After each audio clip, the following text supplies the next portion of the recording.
السلام علیکم ورحمۃ اللہ وبرکاتہ۔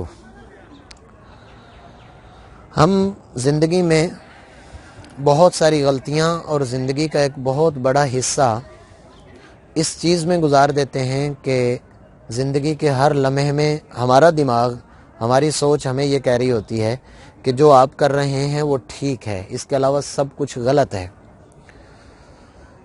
اور جس کی وجہ سے ہم کسی سے پوچھتے بھی نہیں ہیں۔ جب نتیجہ یہ نکلتا ہے کہ آپ اپنی سوچ کو حتمی اور آخری سمجھتے ہیں تو پھر آپ بہت ساری زندگی میں غلطیاں ایسی کرتے ہیں کہ ان کا راستہ کھل چکا ہوتا ہے۔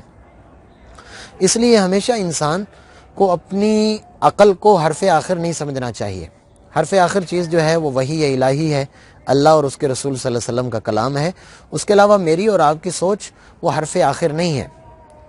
جب ہم اپنی سوچ کو حرف آخر سمجھتے ہیں تو پھر ہم زندگی میں بہت ساری غلطیاں کرتے ہیں، اپنی پڑھائی میں، رشتہ داری میں، لوگوں کے ساتھ تعلقات میں، لوگوں کو آزمانے میں، لوگوں کو دیکھنے میں ہم سے بہت ساری غلطیاں اور مسٹیکس ہوتی ہیں۔ آپ کو میں مثال اس کی یہ دیتا ہوں کہ عام طور پر جب ایک اسٹوڈنٹ ہوتا ہے، ایک طالب علم ہوتا ہے، تو اس کا دل نہیں چاہتا پڑھنے کے لیے، تو اس وقت وہ یہ سمجھ رہا ہوتا ہے کہ اس ادارے میں، اس انسٹیٹیوٹ سے بھاگ جانا یا نہ پڑھنا وہ اس وقت زبردست چیز ہے۔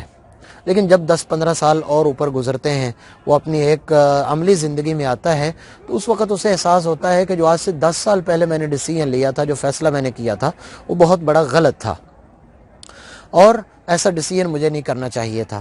اسی طرح انسان رشتہ داری میں قریبی عزیزوں کے درمیان میں بھی اس طرح کے بعض معاملات کرتا ہے۔ اس وقت اس کا ذہن اسے کہہ رہا ہوتا ہے کہ بہت اچھا کر رہے ہو۔ جیسے مثال کے طور پر اگر خدا نخواستہ آپ کی کسی سے لڑائی ہو جاتی ہے، تو جب آپ انتہائی غصے کی حالت میں ہوں تو اگر آپ کو اس نے تھپڑ مارا ہو تو آپ کا دل یہ کر رہا ہوتا ہے کہ اس وقت اس کو اینٹ اٹھا کے مارنا یا پتھر اٹھا کر مارنا، یہی عقل مندی ہے، اور آپ بعض دفعہ اٹھا کر وہ اس کو مار دیتے ہو۔ کچھ عرصہ گزرتا ہے تو آپ کہتے ہو وہ جو میں نے اس وقت غلطی کی تھی وہ بہت بڑی غلطی تھی، مجھے ایسا نہیں کرنا چاہیے تھا۔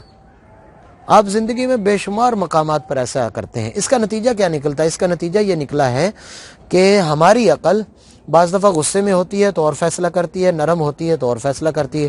ایک ٹیچر بہت زیادہ اس وقت بہت نرم مزاجی کی حالت میں ہے، وہ پیپر چیک کرتے ہوئے بھی اس پر اس کا اثر پڑتا ہے۔ ایک ٹیچر اس وقت غصے میں بیٹھا ہوا، اس کا اثر پیپر چیک کرتے ہوئے بھی پڑتا ہے۔ ایک اسٹوڈنٹ کے ساتھ معاملات کرتے ہوئے بھی اس کا اثر پڑتا ہے۔ اس کا مطلب کیا ہوا کہ ہماری عقل آگے پیچھے ہوتی رہتی ہے۔ بعض دفعہ ہمارا قریبی رشتہ ہوتا ہے، اس کے ساتھ ہمارے معاملات اور ہوتے ہیں، دور کا رشتہ ہوتا ہے اس کے ساتھ، یہ فطرتی چیزیں ہیں۔ لہٰذا ایسی غلطیوں سے بچنے کے لیے شریعت نے ایک بڑا خوبصورت طریقہ بتایا ہے، وہ یہ ہے کہ اپنے سے بڑوں اور ذی عقل، ذی شعور لوگوں سے آپ مشورہ کریں۔ اس لیے نبی پاک صلی اللہ علیہ وسلم کی حدیث ہے، ما ندم من استشارہ، جو بندہ کبھی مشورہ کر کے چلتا ہے، بڑوں سے پوچھ کر چلتا ہے، اپنے والدین سے پوچھ کر چلتا ہے، جو تجربہ کار لوگ ہیں، جو اس فیلڈ کے ماہر ہیں، ان سے جو بندہ پوچھ کر چلتا ہے تو وہ بندہ کبھی ندامت نہیں اختیار کرتا۔ اور اللہ تعالیٰ نے نبی پاک صلی اللہ علیہ وسلم کو قرآن پاک میں بھی حکم دیا کہ وَشَاوِرْهُمْ فِي الْأَمْرِ، حالانکہ آپ صلی اللہ علیہ وسلم کے ذات اقدس سب سے مقدس اور سب سے بلند ہے، لیکن فرمایا یہی گیا کہ آپ ان کو مشورہ لے کر چلیں۔ اصل میں وہ ہمیں بتانا مقصود تھا، کوئی بھی کام کرنا ہو پہلے مشورہ کر لیں۔ آپ کو معلوم ہوگا بہت سارے ہمارے اسٹوڈنٹ ساتھی پتہ کیا کرتے ہیں، ان کو جانا ہوتا ہے انجینئرنگ میں، لیکن وہ میٹرک کے بعد پہلے FA BA کرتے ہیں، BA کرنے کے بعد پھر وہ واپس آ جاتے ہیں۔